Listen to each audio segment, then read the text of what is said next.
Hello, this is James Mumpower. This is the presentation portion of the quantitative analysis forecast paper. I'd like to start out by mentioning the data set that I picked for this project.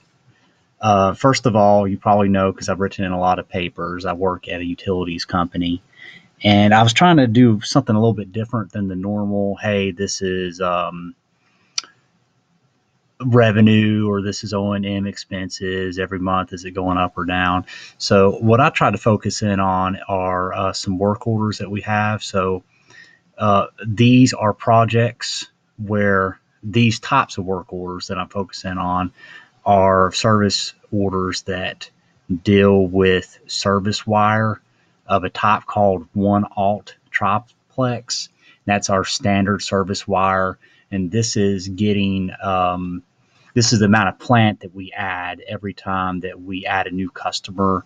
And so this is like from the transformer, which is the portion on the pole where we step down the power, and then it goes over the triplex into the house. And so each one of these work orders in the data set, and you see my mouse here moving. So this is a work order. So this is my point number one, and it's got a closing cost of $176. This second point, likewise, it's got a closing cost of $284. And so every work order has several components on it. We've got the actual triplex material on it. We got a couple miscellaneous items that go on it of material. We also have labor and overhead. And we'll go through about 30 to 50 of these work orders every year. So this is something of this wire size. So this is something that we do quite often. So we have a lot of data on it. And so as I was looking at this data set, I was curious whether material cost was really driving what's the overall cost of this work order, or is it something else? So, um,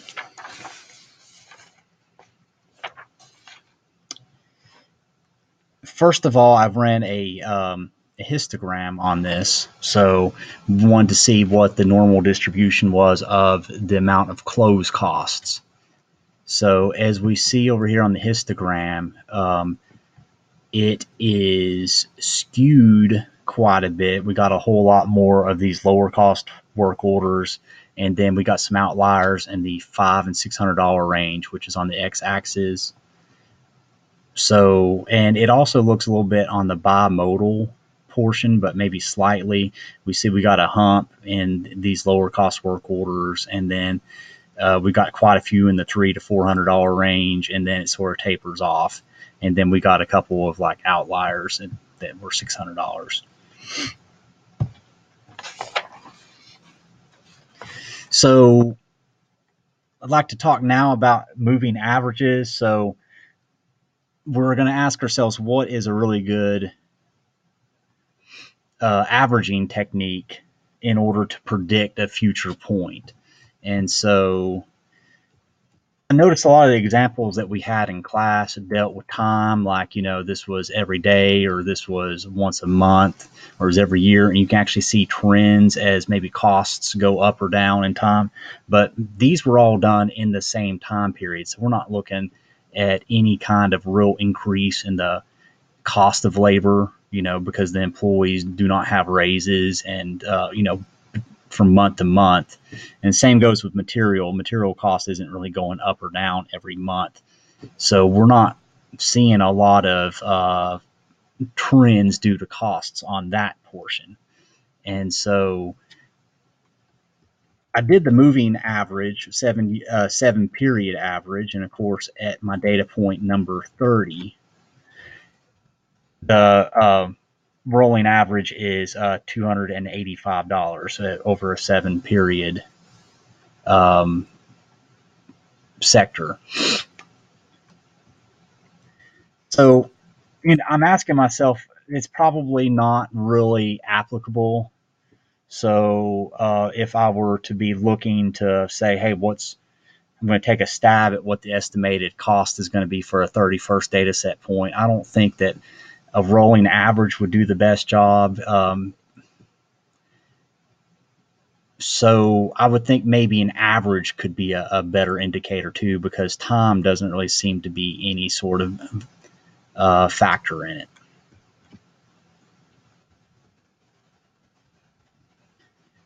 I would like to mention my 31st real data set is this work order right here, and it closed for $337.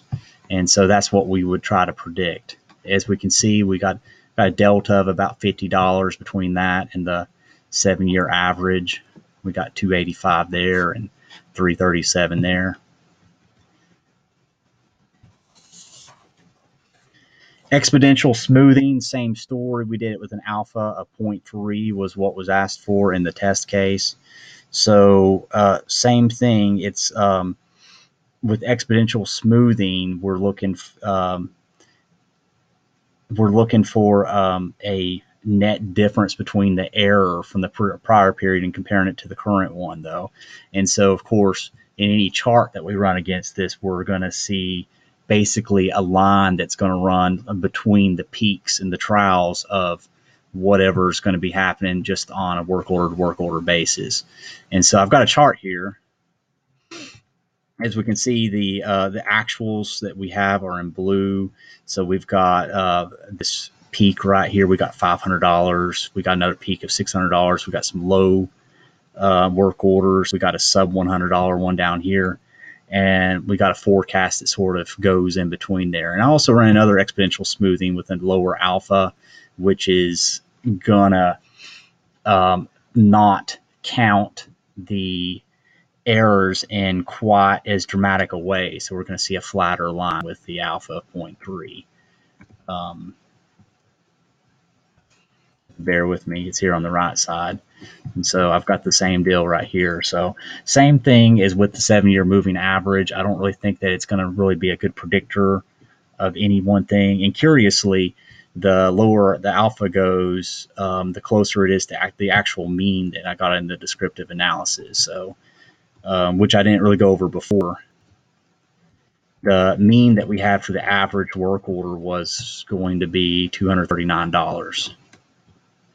So that's sort of what I would expect from this type of data set to spit out in any sort of, hey, what's our 31st data point? It should average around 238. But I've noticed because such a variation in the dramatic difference that we have in ups and downs as far as some of our costs, it's not really the best predictor of what our next data point would be.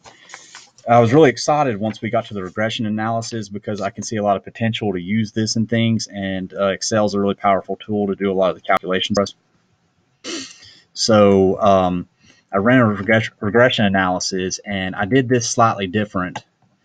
What I was looking for is I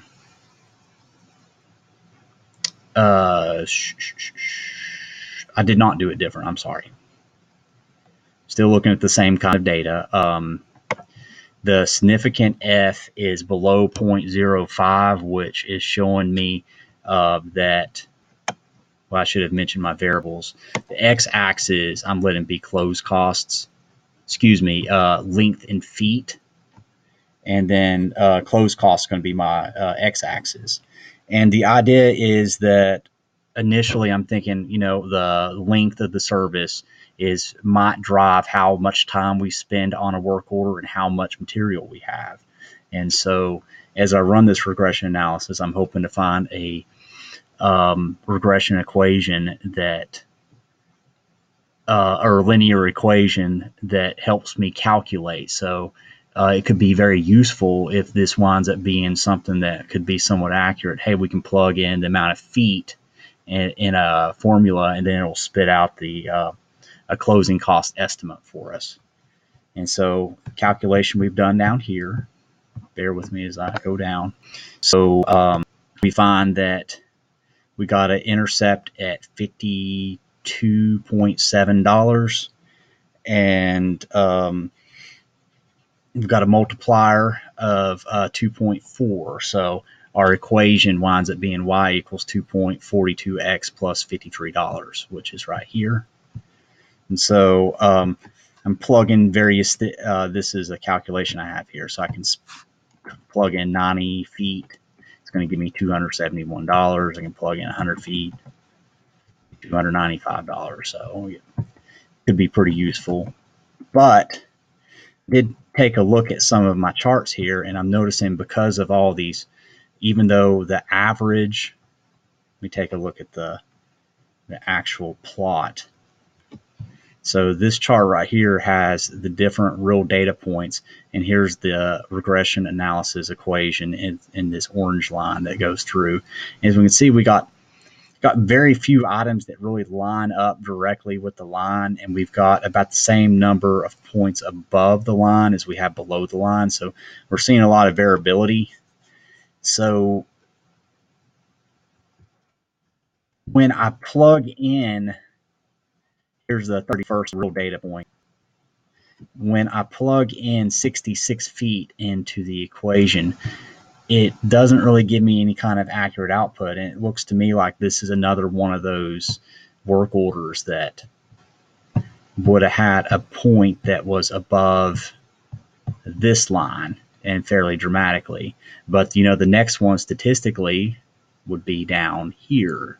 So really, I'm believing that the feet of the service doesn't really push the overall costs. I think that it's just these are such small work orders, the service types that we do for one alt triplex, that we're not really seeing that big of a or if we wind up working an extra 30 minutes or an hour at any one site, or if we save that much, it dramatically affects the cost. So we can use the mean and be able to estimate a bunch of these at once, like, hey, we're going to have 30 installs a year. It's our mean's 230, so we can multiply that out. It's going to give us a better indication than just saying, hey, let's plug the number of feet in any one work order into the regression equation and finding an answer for us. So that's my conclusion, is that in this particular case, a simple mean could actually be a little bit better than this. I'm a little disappointed, honestly, though, because I thought there'd be a more useful tool, especially in the regression analysis. And there's definitely some other portions of our business that we can use it for. But as far as this type of application, it looks to me like the mean would be the best thing. But anyways, I'm going to turn in my paper, and I appreciate the class very much. And this is James signing off. Thank you.